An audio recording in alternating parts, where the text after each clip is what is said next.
বেগম খালেদা জিয়া তিনি আমাদের মাঝে আদৌ আছেন কিনা নাকি নাই, না চলে গেছেন। মানুষ যখন পরিষ্কার কোনো কিছু ইনফরমেশন না পাবে, তখন কিন্তু মানুষ এই ডালপালা গজাবে। তখন আমরা এখনো পর্যন্ত এভার কেয়ার হসপিটালে কোনো ডাক্তার দিয়া কিন্তু কোনো বক্তব্য দেখি নাই। মানে জনগণ যেভাবে চিন্তা করে, ডক্টর জাহিদ নিঃসন্দেহে ভালো ডাক্তার। তিনি বেগম খালেদা জিয়ার ব্যক্তিগত এবং পারিবারিক ডাক্তার, বহুদিন ধরে চিকিৎসা করেন। উনি ভালো জানেন অবশ্যই, why not? পাশাপাশি যদি এভার কেয়ারের যাদের তত্ত্বাবধানে রয়েছে, তার মাধ্যমে তো একটা বক্তব্য দেশবাসী এ আশা করতেই পারে। তাহলে কিন্তু এই সন্দেহ, সংশয়, তার অসুস্থতা নিয়ে রাজনীতির চিন্তা বা মানুষের এই ডালপালাটা কিন্তু দেখবেন একটু ভিন্ন। বাংলাদেশের রাজনীতিটা হচ্ছে ব্যক্তিকেন্দ্রিক রাজনীতি। দেখবেন অলওয়েজ ব্যক্তিকেন্দ্রিক রাজনীতি। ব্যক্তিকে কেন্দ্র করে রাজনীতি করা হয়। লাশকে কেন্দ্র করে রাজনীতি করা হয়। মৃত ব্যক্তিকে কেন্দ্র করে রাজনীতি করা হয়। এগুলো বাংলাদেশের রাজনীতি। এখনো পর্যন্ত আজকের স্বাধীনতার ৫৪ বছর পরে এখান থেকে আমরা বেরিয়ে আসতে পারিনি। বিশেষ করে আপনি যদি দেখেন শেখ মুজিবুর রহমান, জিয়াউর রহমান সাহেবের জন্ম মৃত্যুকে কেন্দ্র করে কিভাবে রাজনীতি হয়। যে কি হুলস্থুল কর্মকাণ্ড হয়। দিবসগুলোকে উদযাপন করা হয়। আর এই দিবস উদযাপন করতে গিয়ে ভুরিভোজের আয়োজন করা হয়। আর এই ভুরিভোজকে কেন্দ্র করে আবার মারামারি হয়। আবার এই ভুরিভোজের আয়োজন করার জন্য আবার চাঁদাবাজি হয়। এগুলো হয়। আ এরই ধারাবাহিকতা এগুলো আমরা দেখে আসতেছি এবং এর কিন্তু পরিবর্তন নাই। আজকের যে Gen Z বা আধুনিক বিশ্বে যে আমরা আধুনিক যে রাজনীতি, সুষ্ঠু রাজনীতির যে চিন্তা যারা আমরা করি বা করে থাকি বা সবাই আমরা এর পরিবর্তন দেখতে পাচ্ছি না। এরই ধারাবাহিকতায় বেগম খালেদা জিয়া। বেগম খালেদা জিয়াকে নিয়েও রাজনীতি হয়, হচ্ছে, চলছে। বিগত দিনগুলোতে চলেছে। এবার আসি যে আসলে বেগম খালেদা জিয়াকে নিয়ে কিভাবে রাজনীতিটা হচ্ছে। আসলে রাজনীতি হচ্ছে কিনা? আমি যদি ২-১ টা বক্তব্য বলার চেষ্টা করি, এখান থেকে আমার বিশ্বাস দর্শক শ্রোতা বুঝতে পারবে যে আসলে বেগম খালেদা জিয়াকে নিয়ে আদৌ রাজনীতি হচ্ছে কিনা। দেখেন, আওয়ামী লীগের আমলে তিনি কিন্তু প্রচন্ড রকমের নির্যাতিত, নিষ্পেষিত হয়েছে, লাঞ্ছিত হয়েছে, জেল জুলুমের তার বাসা থেকে বের করে দেওয়া হয়েছে। তার নামে মামলা হয়েছে। অজস্র কি না করেছে আওয়ামী লীগ। শুধুমাত্র এই খালেদা জিয়ার কণ্ঠকে রোধ করার জন্য, ব্যক্তি খালেদা জিয়ার কণ্ঠকে রোধ করার জন্য। আপনি ঠিক একই সময়ে ১৬ বছরের আপনার এই পিরিয়ডটাকে যদি এনালাইসিস করেন, অন্য বহু নেতা-নেত্রী রয়েছে। তারা সেফ ছিল।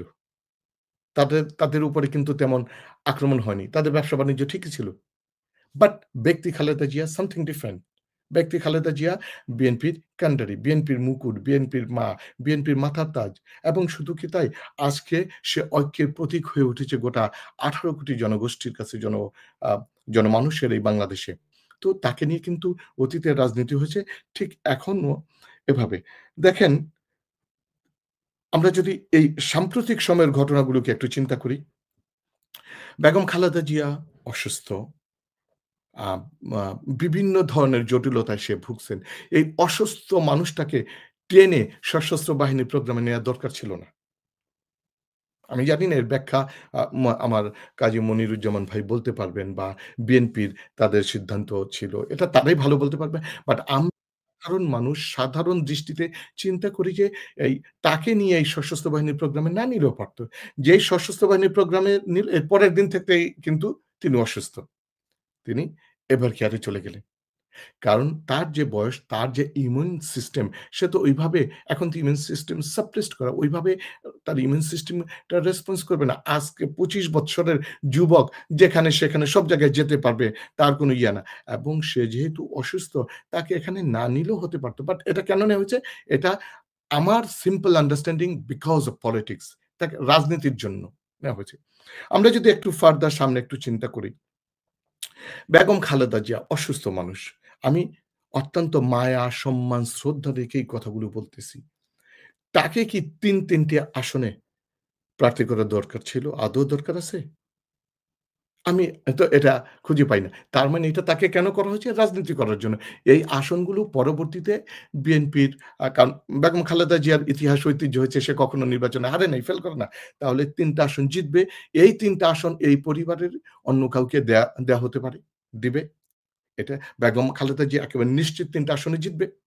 বাট আমরা যদি একজন এমপি হিসেবে চিন্তা করি, খালেদা জিয়া কি একজন এমপি হিসেবে কম্পিটেন্ট কিনা এই বয়সে? তার intellectuality, তার expertise, তার ক্যাপাসিটি এগুলো নিয়ে কোনো বক্তব্য নেই, কোনো কথা নেই। আমি এই মুহূর্তে এই অসুস্থ বেগম খালেদা জিয়া আমাদের অত্যন্ত সম্মানিত, শ্রদ্ধেয়, শ্রদ্ধার পাত্র, দল মত নির্বিশেষে সবার। কিন্তু তাকে ৩ টা আসনে কেন দেয়া হয়েছে? শুধুমাত্র রাজনীতির কারণে। No doubt in it. তার মানে বেগম খালেদা জিয়াকে রাজনীতি করা হচ্ছে। আমরা যদি দেখি আরেকটু যদি এনালাইসিস করি আসলে। বেগম খালেদা জিয়ার যে স্বাস্থ্য এবং চিকিৎসা, এই স্বাস্থ্য একটা চিকিৎসা এবং একটা অনেক বড় একটা ইস্যু। তার স্বাস্থ্য এবং চিকিৎসার খোঁজ খবর করে মানে খোলাসাভাবে কিন্তু তেমন কোনো বক্তব্য জনগণ পাচ্ছে না। এটা অনেকেই আ পাচ্ছে না। সবার ভিতরেই সন্দেহ বাড়ছে, সংশয় বাড়ছে, উদ্বিগ্নতা বিরাজ করছে। আমরাও চিন্তা করি যে বেগম খালেদা জিয়া কি অবস্থায় আছেন? ওই যে আপনি যে এরকমটা শুরু করলেন যে তিনি আমাদের মাঝে আদৌ আছেন কিনা নাকি নাই, না চলে গেছেন। মানুষ যখন পরিষ্কার কোনো কিছু ইনফরমেশন না পাবে, তখন কিন্তু মানুষ এই ডালপালা গজাবে। তখন বিভিন্ন ধরনের ব্যাখ্যা বিশ্লেষণ শুরু করবে। বিভিন্ন ধরনের বিভিন্ন অ্যাঙ্গেলে ব্যাখ্যা করবে। মনে হয় এই কারণে মনে হয় নাই খালেদা জিয়া। আবার বলবে যে এই কারণে আছে। আবার ওই পর্যন্ত বাঁচিয়ে রাখবে। আল্লাহু আলাম। হায়াত মউতের মালিক তো আল্লাহ। এই আল্লাহ ভালো জানে এবং আ বা কি হচ্ছে না হচ্ছে ওখানকার অথরিটি খুব ভালো জানে। এখানে সবচেয়ে আরেকটা বড় বিষয় কি এখানে দেখেন, আমরা এখনো পর্যন্ত এভার কেয়ার হসপিটালে কোনো ডাক্তার দিয়া কিন্তু কোনো বক্তব্য দেখি নাই। মানে জনগণ যেভাবে চিন্তা করে ডক্টর জাহিদ নিঃসন্দেহে ভালো ডাক্তার। তিনি বেগম খালেদা জিয়ার ব্যক্তিগত এবং পারিবারিক ডাক্তার বহুদিন ধরে চিকিৎসা করেন। উনি ভালো জানেন অবশ্যই, why not? পাশাপাশি যদি এভার কেয়ারের যাদের তত্ত্বাবধানে রয়েছে, তার মাধ্যমে তো একটা বক্তব্য দেশবাসী এ আশা করতেই পারে। তাহলে কিন্তু এই সন্দেহ, সংশয় তার অসুস্থতা নিয়ে রাজনীতির চিন্তা বা মানুষের এই ডালপালাটা কিন্তু এইটা হয় না। মানে অনেকটা যেমন হাইড অ্যান্ড মানে হাইড অ্যান্ড সিক এ ধরনের মানে খেলার মতো চলতেছে। এবার আমি যদি একটু বলি যে দেখেন, ব্যক্তিকেন্দ্রিক রাজনৈতিক আ জি, যে ওয়াহিদ ভাই রাজনীতি ২ টা পয়েন্ট একদম শেষ করতে আমি হবে। আমি শেষ করে দিচ্ছি ১ মিনিটের মধ্যেই ভাই। এটা দলীয় জনসমর্থন এবং সহানুভূতির ক্ষেত্রে দারুণ প্রভাব ফেলবে। কারণ বেগম খালেদা জিয়া something different. বেগম খালেদা জিয়া হচ্ছে তাদের আস্থার প্রতীক। বে তাহলে তার যে মানি রাজনীতিতে অবদান, এটা যদি তার স্বাস্থ্যের অবনতি হয় এবং যদি এই বিষয়টা আপনি দেখেন সোশ্যাল মিডিয়া থেকে শুরু করে সমস্ত পত্র, পত্রিকা, টক শো থেকে শুরু করে মিডিয়া, টিভি সব এক উত্তাপ ছড়াইছে ব্যক্তি খালেদা জিয়া অসুস্থ। অর্থাৎ তার এই অসুস্থতাটা কিভাবে ম্যানিপুলেটেড হচ্ছে এবং কিভাবে প্রভাব বিস্তার করতেছে এটা তো বিস্তার করবে। তো ওই হিসাবে এবং ধরেন মাঠের রাজনীতি, সামাজিক যে মাধ্যমিক যে তর্ক-বিতর্কগুলো কি হচ্ছে, কি না হচ্ছে চুলচেরা একেকজন যিনি ডাক্তার না তিনিও ডক্টর হয়ে যাচ্ছেন। তিনিও বক্তব্য দিচ্ছেন। আবার যিনি বিএনপির রাজনীতি করেন না, তিনিও আকবারে বিএনপির বেগম খালেদা জিয়ার আ সুস্থতা অসুস্থতা নিয়ে মন্তব্য করতেছেন, কথা বলতেছে। এটার কারণটা কি? একটা ক্লিয়ার ইনস্ট্রাকশন এবং ক্লিয়ার মেসেজের অভাবের কারণে। আরেকটা বিষয় দেখেন যে বেগম খালেদা জিয়ার অসুস্থতা, তার চিকিৎসা, তার দেশের বাহিরে নেওয়া, বিদেশে চিকিৎসা করা, এই বিষয়গুলো কিন্তু যেই সম্ভাবনা, এগুলো সবই সম্ভাব্য বিষয়। আজকে সম্ভবত আ ডাক্তার জাহিদ ৭:৩০ টার দিকে মনে হয় একটা বা আ উম কি ব্রিফ করেছেন। সেই ব্রিফটায় সম্ভবত এমনটা বলেছেন যে বোর্ড দূরে ভ্রমণের জন্য বেগম খালেদা জিয়ার শরীর উপযুক্ত মনে করলে তাকে বিদেশ নেওয়া হবে। এ বিষয়ে চিকিৎসকদের সঙ্গে নিয়মিত কথা বলছেন ডাক্তার জুবাইদা। আর সার্বিক বিষয়ে সার্বক্ষণিক খোঁজখবর রাখছেন বিএনপির ভারপ্রাপ্ত চেয়ারম্যান জনাব Tarique Rahman. That absolutely fine. তাহলে দেখেন কন্ট্রাডিক্টরি টা কোথাটা বাজতেছে। এখন বলা হচ্ছে মেডিকেল বোর্ড দূরে ভ্রমণের জন্য যদি খালেদা জিয়ার শরীর উপযুক্ত মনে করে, তাহলে তাকে ভ্রমণের জন্য সার্টিফিকেট দিবে, অ্যালাও করবে, যেতে দিবে। তাহলে ৩ দিন আগে কি বক্তব্য ছিল?